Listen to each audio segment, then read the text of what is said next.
Hello, everybody. So my name is Marc-Olivier. I'm working at Nokia Bell Labs in the mathematics department. Today, we will talk about Asyncio, which is a module enabling asynchronous programming in Python.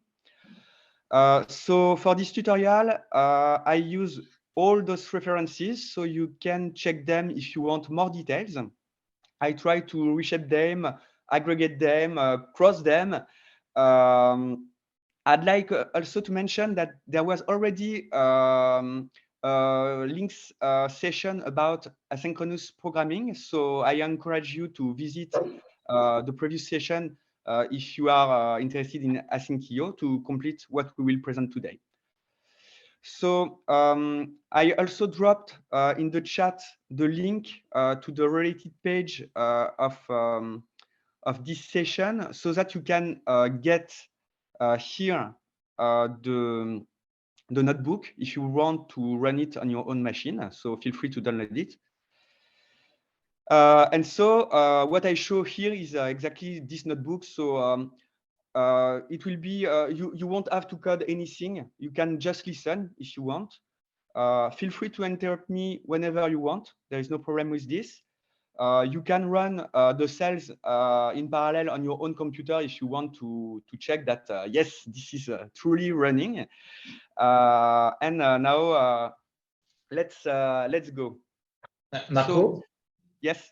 Can you zoom in a bit? Because on the screen it's fine, but in the room it's... For the I mean, on the computer it's fine, but on the TV screen it's a bit small. Thank you very much. Okay. Is it okay now? Like this? Hello?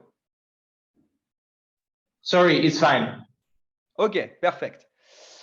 So, so here I just, so we don't care about this cell. It's just a context manager that is used to measure the execution time of each cell.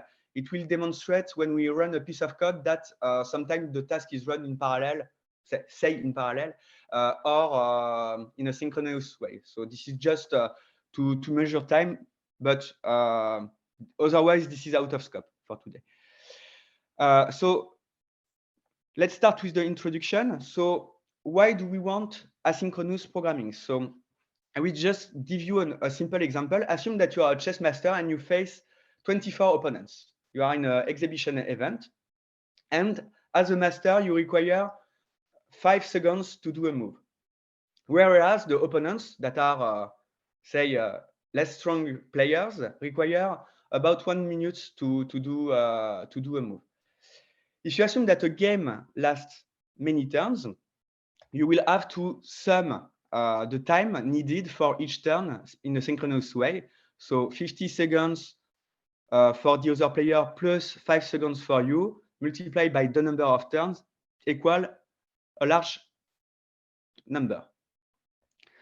Now, if you think this problem from the asynchronous perspective, you could, as a chess master, move from one table to another while the other players are thinking what will be their next move. And so you will spend 5 seconds multiplied by the number of turns for each game and multiplied by the number of tables. And as you can see, instead of spending 12 hours, in the end, you will spend only 1 hour. So what is important in this example is, as a chess master, you are a single thread. There is no, you are not, this is not parallel programming. You are just a single thread, but you move at the place where you are needed to move. And so this is very important to understand that asynchronous programming doesn't mean parallel programming. This is what we call concurrent programming, but this is not parallel programming. So as everyone is not necessarily familiar with what means synchronous execution, asynchronous execution, threading, and multi-threading, I will clarify this terminology with a simple example. So synchronous execution, this is the simplest one. This is what we learn when we start to program. You have a set of instructions, you run it one at a time.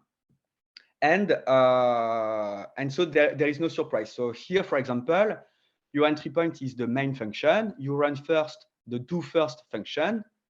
The do first function run its print, then it leaves. Then you run the do second function, it runs its prints, and so you get this output in a deterministic way. So what is important to understand here, you have a single thread running each instruction one step at a time. In asynchronous model, we break this paradigm. So the idea is some part of the code are said to be asynchronous. So to do so, we rely on a module that is called Asyncio. It appeared in Python 3.4. And more recently, you have new modules that have appeared, namely QIO and TRIO. They are maybe more intuitive. I don't know. I never used them. They are more recent, so they are supposed to have a better design. But most of the time, when you look for asynchronous code, it's often async IO. So this is what we will talk about async IO today. So what is async IO? So the idea is some function will become asynchronous. To do so, you will prefix them with the async keyword like this. And to specify that you are running an asynchronous task, and maybe you could do something else in the meantime, but in the future you will get a result, you use a specific keyword to call asynchronous function, which is called await. So here, for example, our entry point is still the main function. We create two asynchronous tasks, and then we say to Asyncio, run those tasks and wait for them to terminate. So this is what is done here. And so, as you can see, your two functions, async do first and async do second, run a print when you enter inside, then they sleep for 0 seconds, then they do a second print. And so what we observe here is we don't have do first block 1, do first block 2. As you can see in the output, it's as if do first and do second would be running simultaneously. In reality, they are not running simultaneously. They are running in an asynchronous manner. So there is still a single thread, but you have the feeling that they run in parallel. So obviously, this is not very interesting here because you are sleeping for 0 seconds. But here you could imagine that you have a task that is typically an IO slow task. For example, a query to the network that takes some time. For example, you want to download a huge web page. And so you would like to download the first page while you run in parallel in a asynchronous way, the second download. And so this is typically what would enable Asyncio here. And so as a result, you would run the both downloads in parallel. I have a question. Yeah, there is a question here in the room, Marco. Is it actually equivalent to Linux threads? Linux what? Threads in Linux. So this is not threads. So this is not equivalent to Linux threads. So when you run a thread in Python, you run a Linux thread. So when you run a thread, this is something that you should see appear in your processes table, I guess, as a when you run, for example, something like this. So here, for example, you have threads that are running. So here, this is not thread. This is asynchronous task. When you run your processes table, you will see a single Python program running. So this is something else. It's application. They are threads, but within the application. Sorry, I can't hear you very well. Going to get the Jabra closer to. Yeah, please, yeah. Please speak. Okay. So no, threading. So threading, well, what is it? Hang on, Marco, just 1 second. What you presented, it's, we can say maybe they are threads, but within the application, not at the system level. Mm-hmm. So you will see the difference because I will talk about threading. This is the next section. You will see the difference. So the main difference is in the say the control that you have with threading and asynchronous programming. When you run an asynchronous programming, you have a kind of control in the order of what you do. Here, for example, the output is strictly deterministic. You can run this cell multiple times. You will always get this output. Why? Because you run simultaneously those two tasks. Then you have an asynchronous sleep, which leaves the opportunity, for example, to start the second task here. And then you come back to the first task, which result to this print, and then to this one. So what I'm trying to say is you don't have this level of control with threading. This is what we'll see just right now. Why? Because when you do threading, so using the threading module in Python, you have no control in the order of which line is executed by Python. What do I mean? For example, you have two threads. Sorry, do first and do second. You create your two threads, you start them, and you wait them for terminate. Here, I artificially add a sleep just to say introduce some noise. But in the generic case, you don't even require to introduce time sleep. The output of the program here won't be deterministic.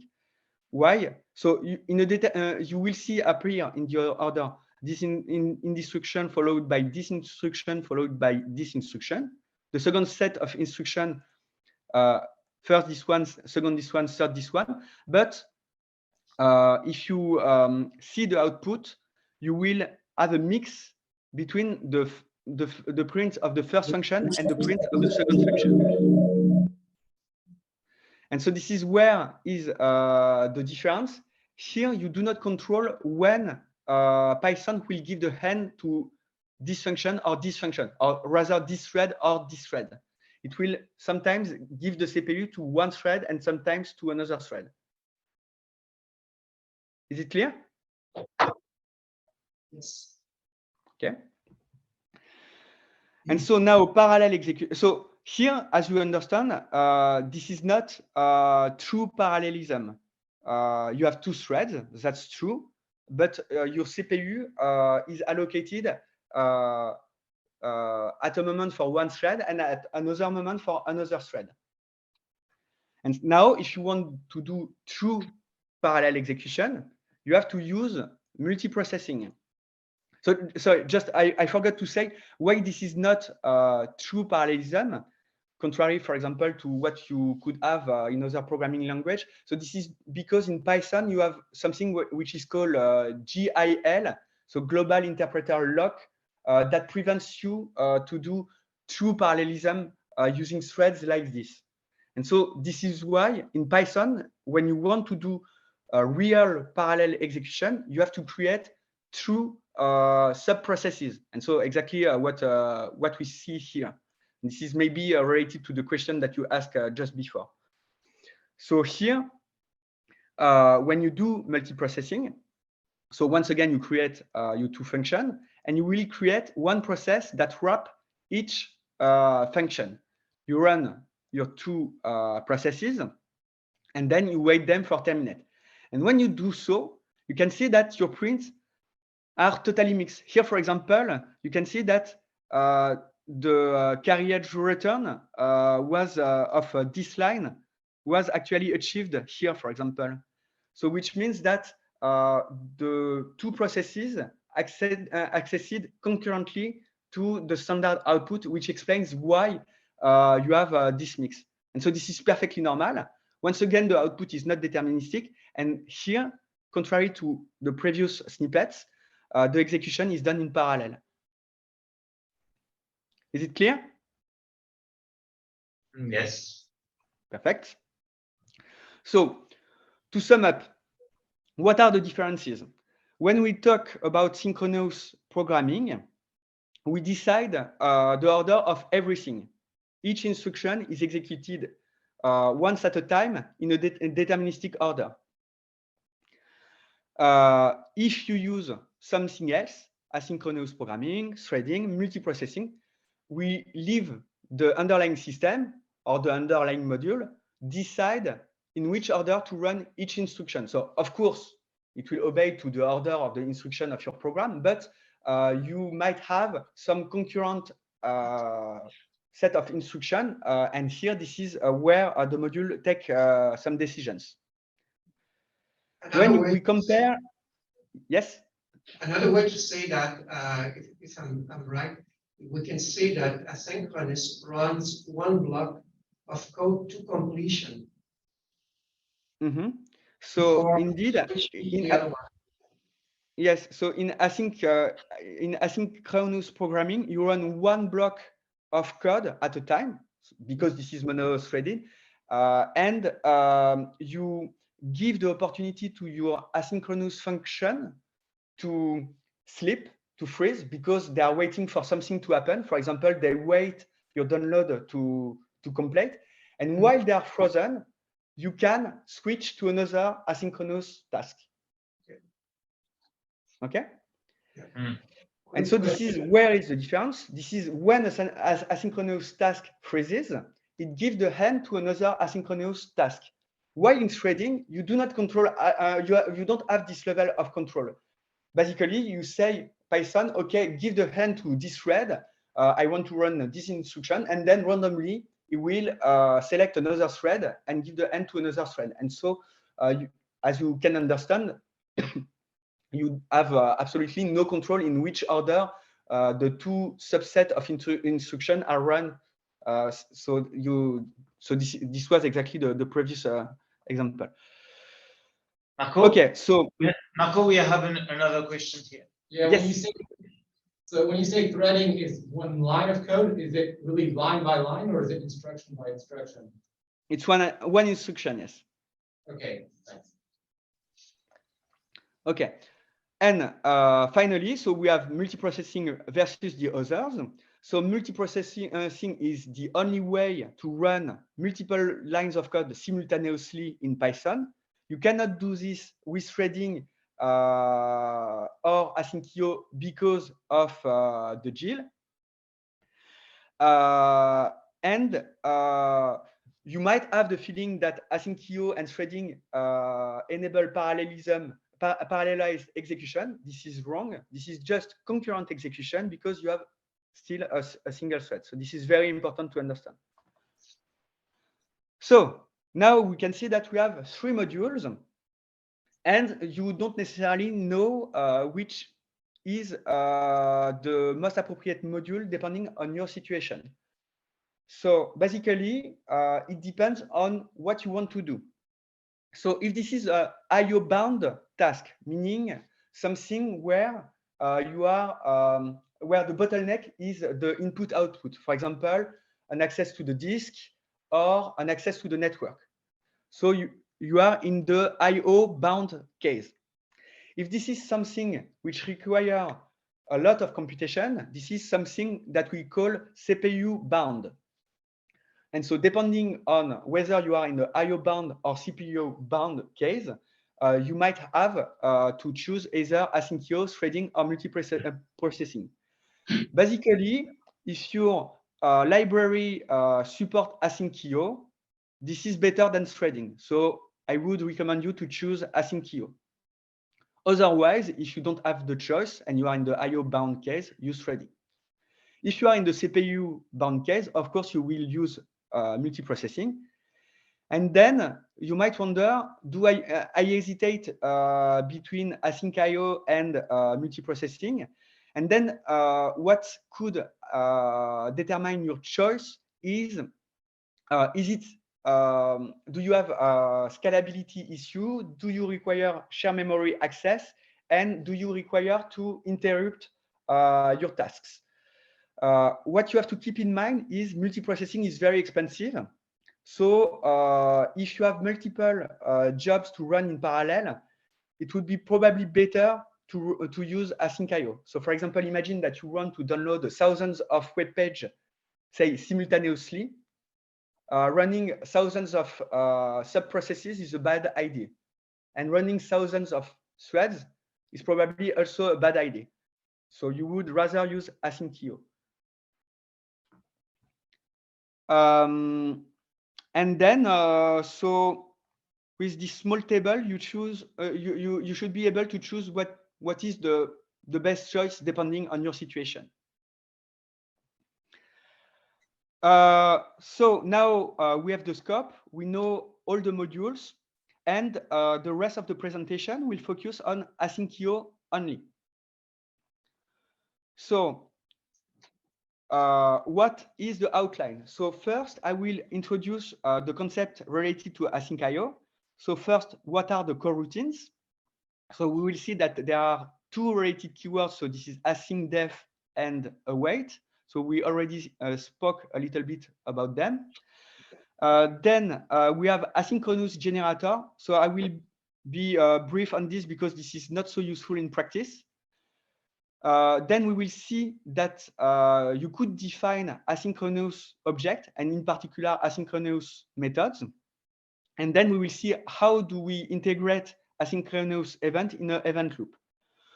Finally, we will see the main asyncio recipes, and we'll see a concrete example using two other modules, IO, HTTP, and IO files, which are, say, submodules of async IO related to HTTP access and files access.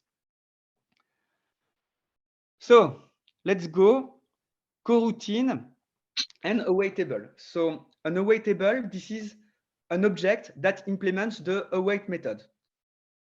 When you call an asynchronous function, it returns a coroutine object, and a coroutine object is an awaitable object. So this is a coroutine is an object that implements the await method. As the name suggests, you can only await an awaitable, but you cannot await everywhere. You can only await in a native coroutine, which means in an asynchronous function. So so in the async IO terminology, native coroutine, this is strictly equivalent to async function. This is the same. So I recall an async function is a native coroutine. It returns a coroutine object that implements the await method. When you build an await table object, you have to await it. Otherwise, you have asynchronous tasks that are running, but nothing that are awaiting for them. And so it never terminates. And so as this is syntactically not well formed, Python will complain if you try to await something that is not awaitable, or if you forget to await something that must be awaited. Okay, so this I already explained this. So minimal example. So first you import the async IO modules. You define your native coroutines. So this is here my async hello function. So in the whole notebook, my async function, I will prefix them by async. And by doing so, I won't forget to call them using the await keyword. So in my async function, I will sleep for 1 second. As you can see, this is an asynchronous sleep, which means that when you will reach this instruction, you will say to asyncio, oh, I can pause this asynchronous task. Please don't hesitate to run another asynchronous task in the meantime. Once my timer is elapsed, I will return here a string.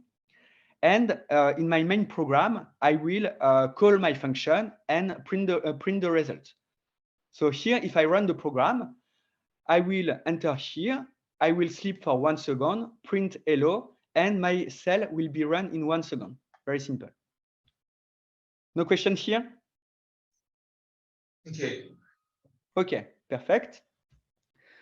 So sometimes you will see some tutorial that instead of using the async prefix in the function here, use the coro suffix. So you do what you want. There is no clear convention. You do what you like. Similarly, I will prefix my async object with the async prefix. So this is just a naming convention. This is not mandatory at all. So now what happened under the hood? So as I said, a coroutine, so a native coroutine, so an asynchronous function, return a coroutine object. A coroutine object is an awaitable. You have to await it. And here you can see that I have split the previous example so that here R is the coroutine object. So here when I print R here, you can see that Python say, oh, this is a coroutine object. Okay. And so as this is a coroutine object, it implements the await method. And so I am allowed to await for it. And this is only once I have awaited for the coroutine to return that in root here, I get the string that I was awaiting for. So what does it mean? The asynchronous function does not directly return a string here. We might think that here it returns a string. No, this is wrong. It returns a coroutine. And once the coroutine has finished, is awaited, then you get the string inside your variable. So I hope this is clear. Excuse me. Yes. Just a question. Yes. At the moment where the line R is equal to async hello of Word, at the moment where this line is executed, the computation itself is not done. No, no, because basically what happens is, so when you execute this, you enter async main, then you enter you are here, you enter async hello, you do the print, then you sleep. And so here, what happens? Async says, so the sleep says, oh, I am waiting for this task to complete. Please continue to do something else in the meantime. So no problem. Here I am awaiting, but this is not blocking because there is no await. So here I can continue. I do the print while I am sleeping. And so this is why this print is done before the sleeps end.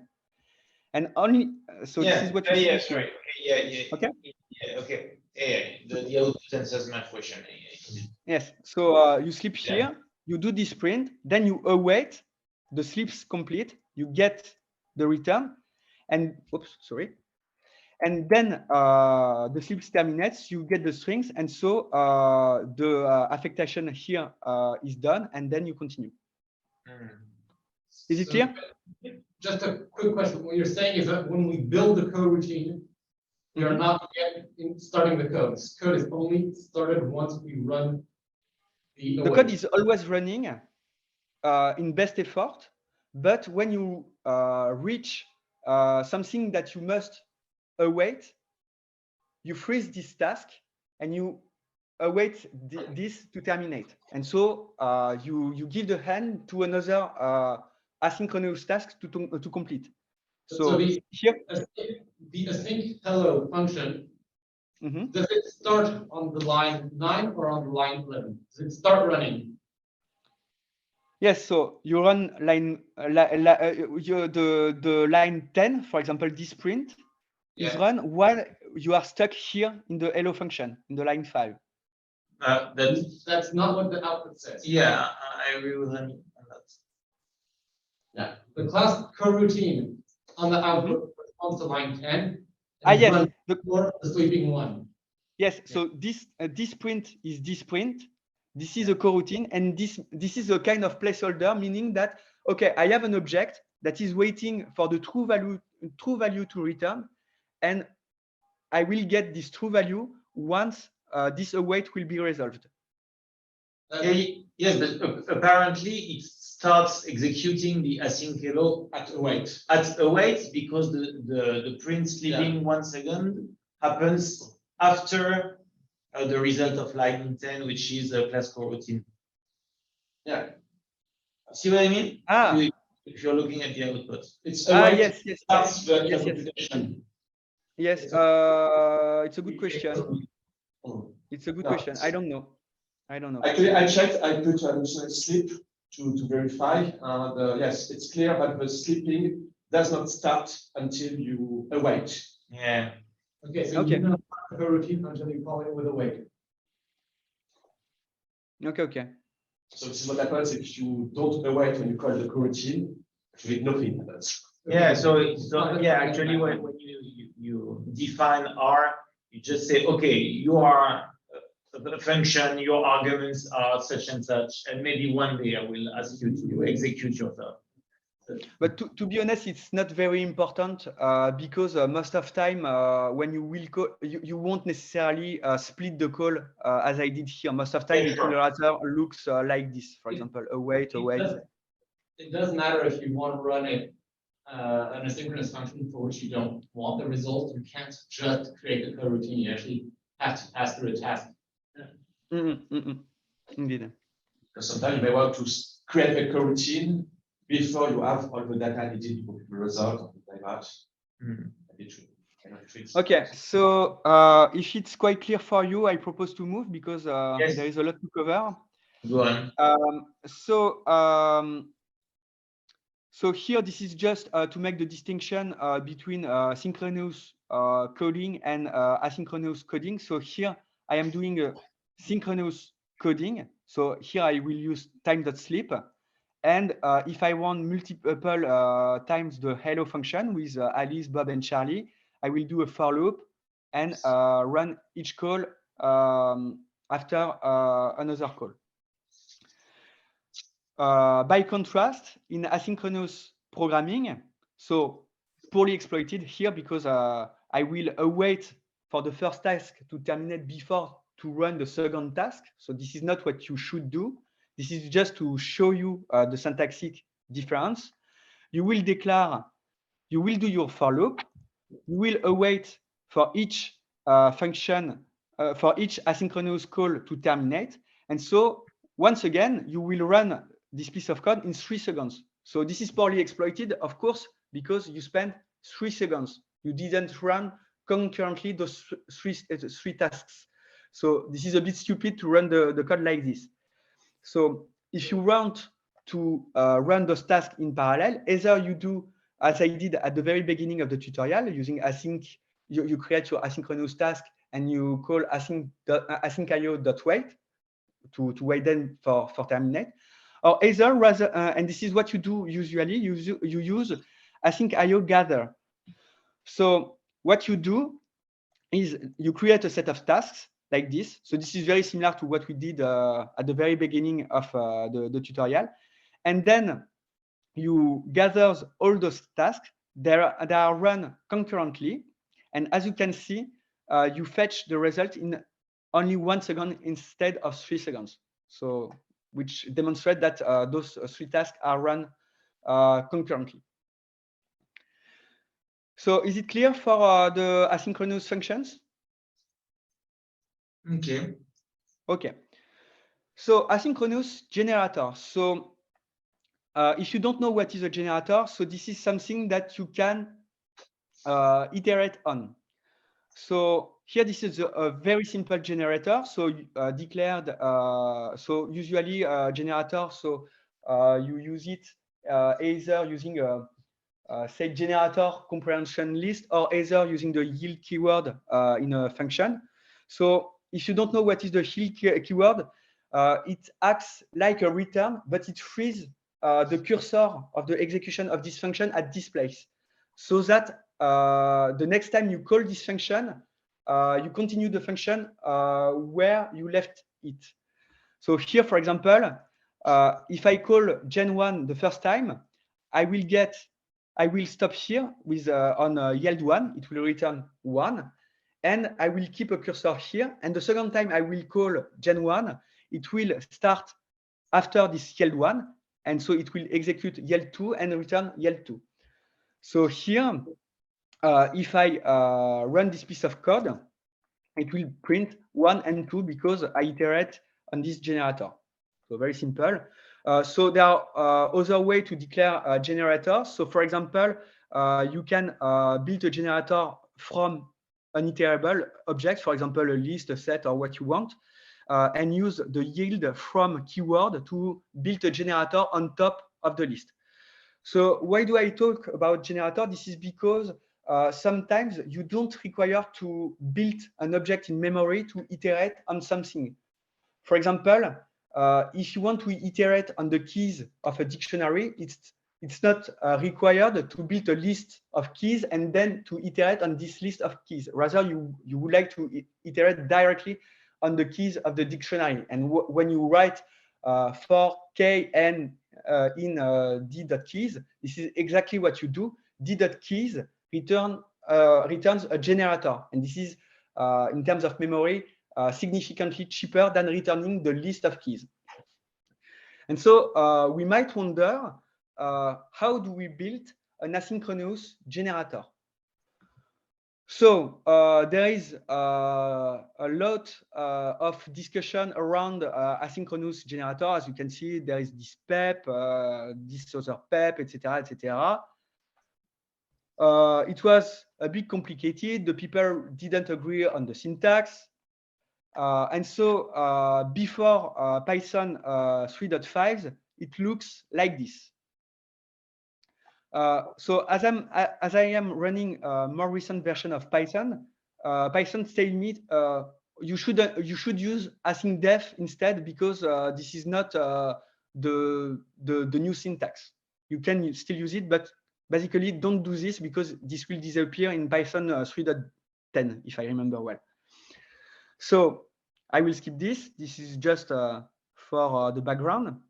Now, how do you write an asynchronous generator? It looks like this. So here I rewrote my asynchronous generator. So I put some sleep to demonstrate that this is an asynchronous task, and then I will yield first 10 and then 20.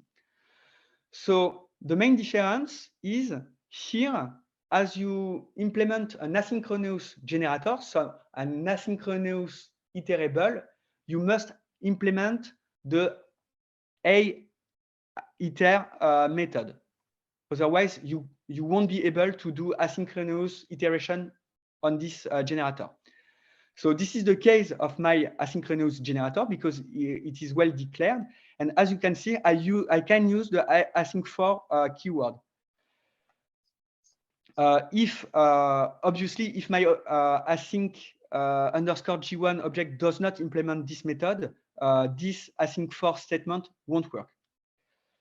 And so, as expected, you will print 10, then 20, and you will have to wait sometimes because you are waiting for it to terminate.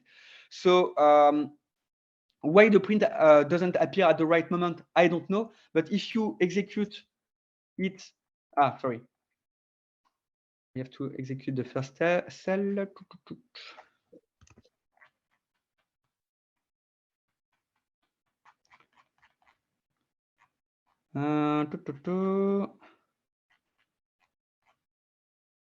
Okay.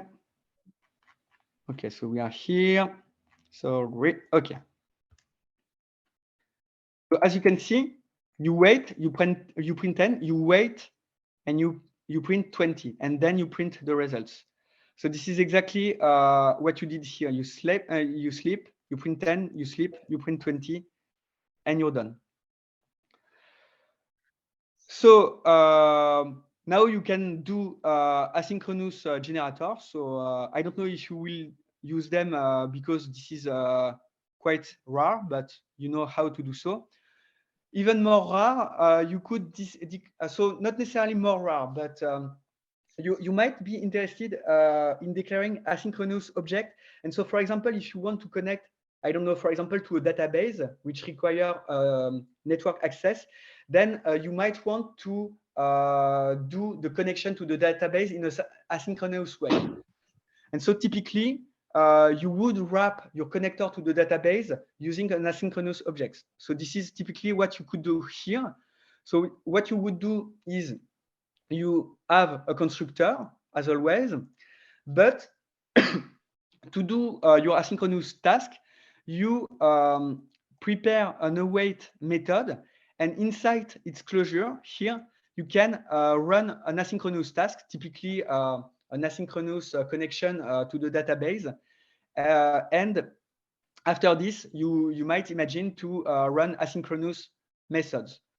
So here, I will move quickly on this because this is mainly syntax. It's how we must shape the code to get asynchronous object. What you must keep in mind is you have an await method, so you may use your asynchronous object instance with the await keyword. And so this is exactly what happens here. I create my asynchronous object. As this is an asynchronous object, I have to await it to construct it. So thanks to this, once it is built, I have my instance that is built. So it is named H, and then I can call an asynchronous method on my object, which might be asynchronous. So the object might be synchronous or asynchronous. This is independent. Your method, you don't require an asynchronous object to declare an asynchronous method. I don't think it's mandatory. But here, as this is an asynchronous method, I have once again to await it to run it. Okay, it's clear. I take this. Oh, yeah. Yes. So here, this await is related to this piece of code, and this await is related to this piece of code. But both of them are independent. Just a quick question. Yes. Your __await __. Is this sort of a way to bypass the constraint of calling an await in a non-async function? So this is so this method is what is called when you run this await.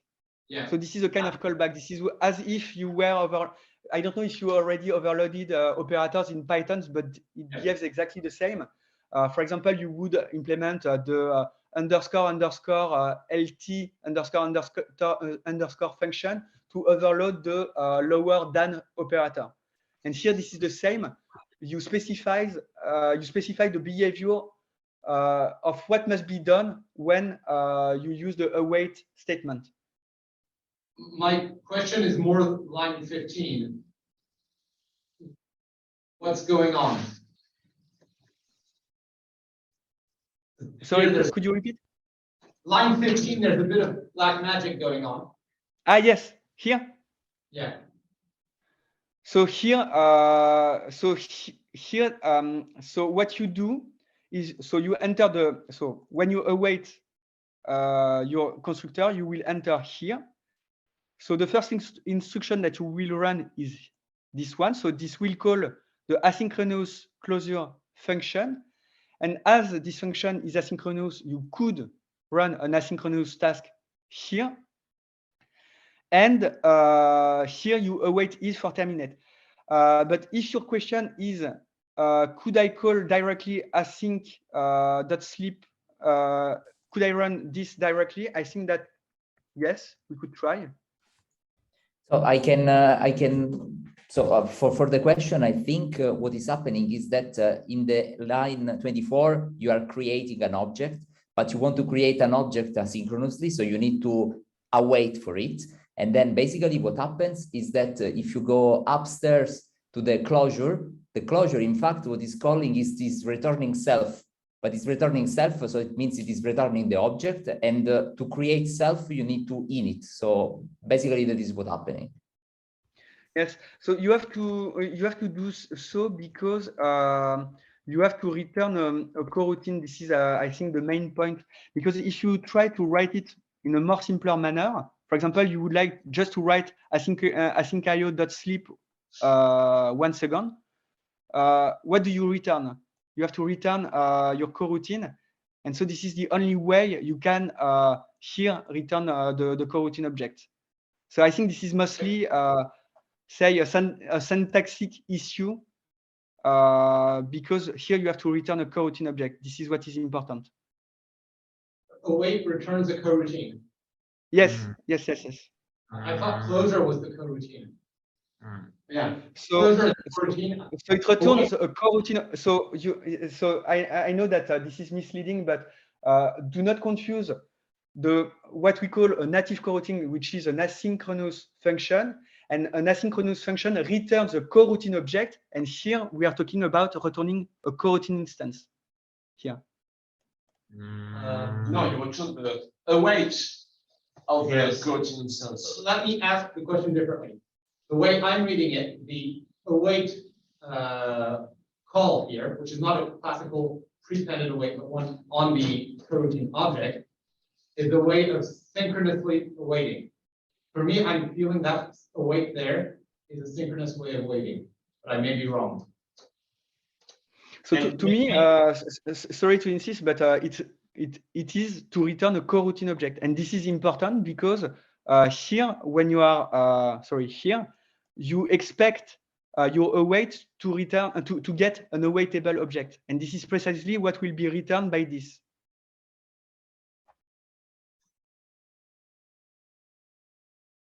So what you're saying is that except for the print, this is the minimal example of turning a class. Exactly. Into Exactly. Exactly. You need Yes. to have a disclosure async trick. Yes, because when you enter suppose that you remove this like this, you have to return a coroutine object, so an awaitable object if you prefer. How do you build it? You are stuck. What would So happen this if is why you and so to build this awaitable object, so this is why you define this asynchronous function. Okay. So can I just ask what would happen if the await returned self directly? But self would be this object. So we could try, but this is not the same object that you will return. So let's try. It doesn't work because you don't return what is expected. This is what I said. This is not the coroutine. This is the asynchronous object that you return. This is something else.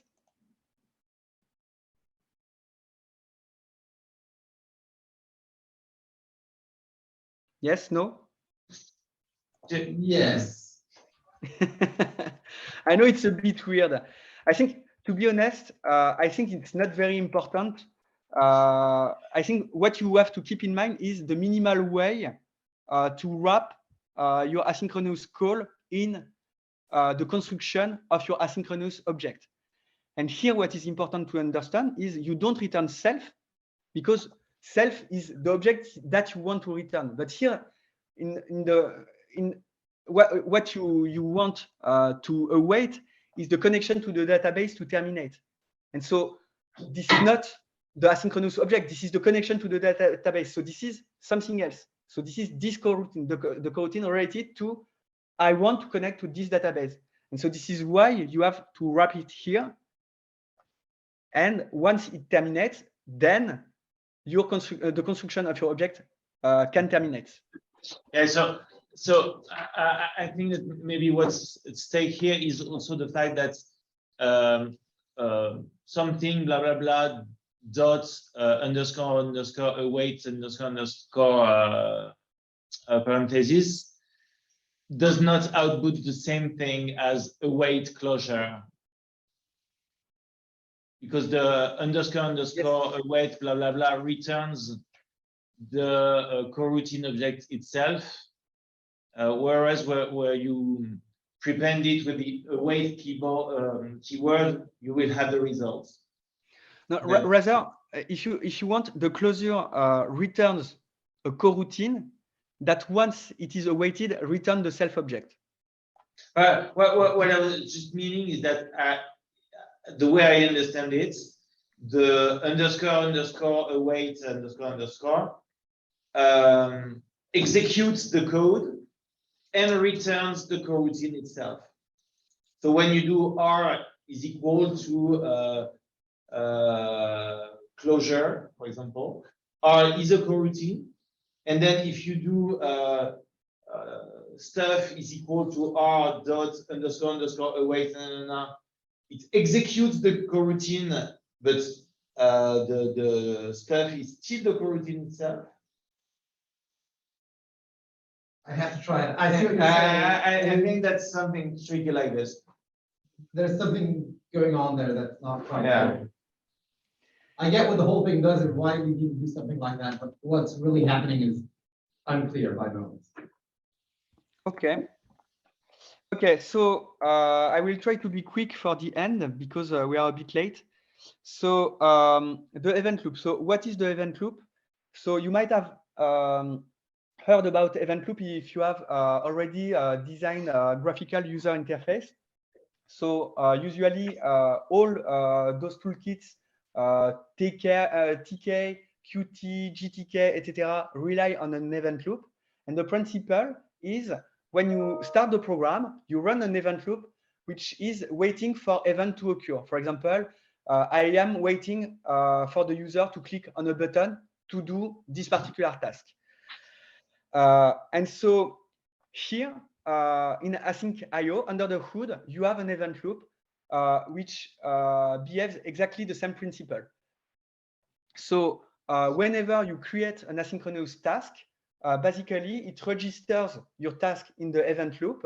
And then when the event loop freezes, it gives the hand to another asynchronous task. And this is done thanks to the event loop. So why event loops are useful in practice? This is, you might wonder, okay, I could just do a while true loop and I'm happy with this. But the difference is when you run a while true function, your CPU is always used. While when you use an event loop, you are waiting for events to occur. And so when nothing happens, the CPU is not used. So this is the main difference between a while true loop and an event loop.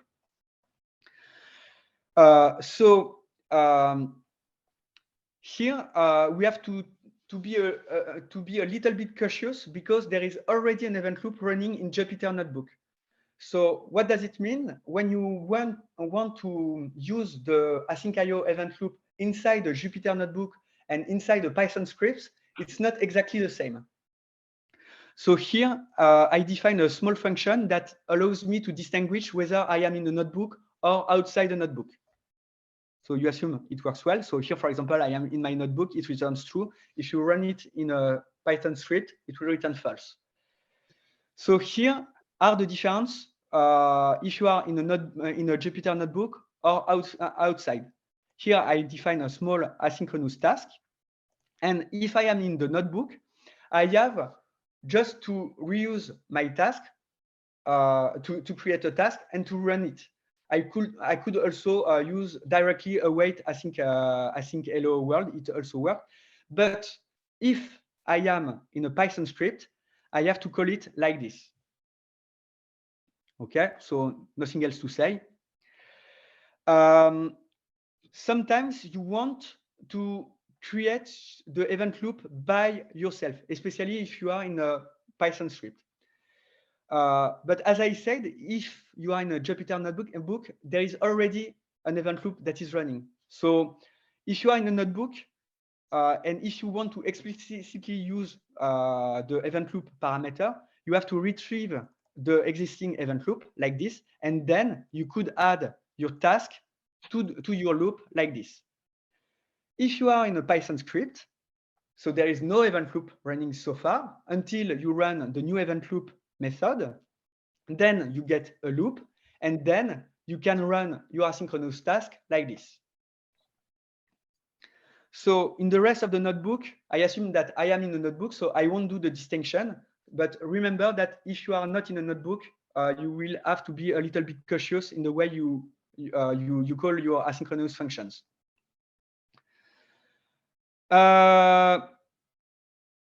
So I will skip this because it's not important and we are late. So I will rather show you some recipes.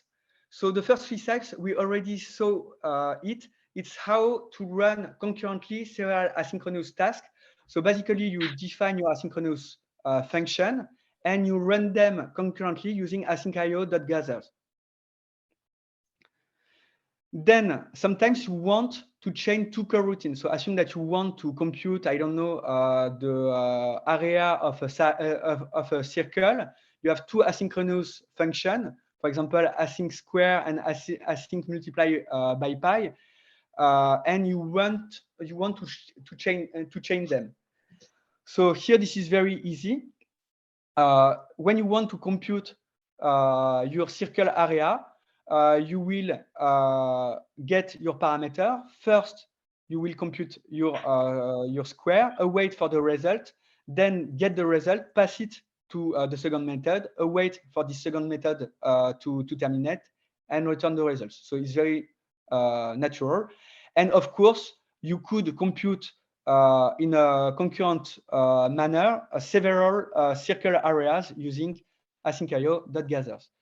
So of course, this is a stupid example because here we don't run IO tasks. So in normal times, you would never make those functions asynchronous. This is just a simple example to show you how to do so. Then a more complex pattern is when you have some consumers and some producers. And so the idea is the producers will ask for asynchronous task to be run. And so they will push inside the queue some jobs to be done in an asynchronous way. And in the other side of the queue, you will have some consumers that will pop some job from the queues and process them in an asynchronous way. So for example, you might imagine that you have several beermen, several beer consumers, and so the beermen are producing beers at random times. And on the other side of the desk, you have some people consuming beers. And so you might use asynchronous queues to simulate your beer simulator. So this is exactly what is done in this small snippet. So the main important point is here. So here you declare an asynchronous queue. You declare a set of producers. You declare a set of consumers. And then you wait. You run concurrently all the producers. And then you wait the queue to terminate. And the queue will terminate once the consumer will have popped all the jobs that have been pushed inside the queue. So now if I look what is done by the producer, so a producer basically is building a beer of random size. It takes more or less times depending on the size of the beer, and it put the beer inside the queue. The consumer on its side awaits from some beers to appear on the desk. When a beer appears, it consumes the beer. It takes more or less time depending on the size of the beer. And when it's done, it notifies that this job is done. And so, as you understand, once all the jobs of the queue are done, the queue is joined and terminates, and so you can continue the program. So here you have to close all the consumer tasks. So this is imposed by the framework. So this is once again the minimal way to do so. Otherwise, Asyncio will say, there are some consumer tasks that are not well canceled, and so this is why you have to cancel them explicitly. So now, sometimes you have a program that you want to be Control-C compliant, but unfortunately, if you don't pay attention, when you will run your Control-C, your asynchronous job won't cancel correctly. So to gracefully handle this situation, you have to explain to your event loop that you will handle some signal related to a Control-C, for example, or to a program interruption. And if such a signal occurs, it will enter the exit loop callback like this. if you enter this callback, you say to async.io to cancel all the pending tasks. And so when you run your program, you run your event loop, you register your signal and explain that you have to run this callback when a signal is raised. Then you run your event loop, and here you will run this periodic task every time until it is cancelled. So if I run it off, sorry, I have once again to. Sorry. Where is my function? Here. No, not here. Here. Up. Up. Yes, so you can't run this program in a notebook, unfortunately. So if you want to try it, you would have to copy paste it in a script. So I won't run it because we are running out of time. But trust me, basically what you will see is periodic appearing at every period, so every second. And when you do a Control-C, it gracefully stops your program. Then, so the last part is a concrete. Yes, sorry. Can you try to conclude shortly? Yes. So I will try. So here, this is a concrete example. So now you are familiar with async.io primitives. So here is a concrete example of what you could do using async.io.http and async file. So basically, this is to run concurrent access to network and to files. So the idea is very close to the example with beer. So the key idea is that you will run concurrently several HTTP GET queries using this client session object that is provided by IO HTTP, and you will put the content that you downloaded in a concurrent way in an output file using IO files. And so here you get asynchronous access to several remote web page, and here you get synchronous write access to a same given output file. So here is the code. So the code is a bit long, so I will only focus on on the interesting points. So here you have a bunch of URLs that you will try to download in a concurrent way.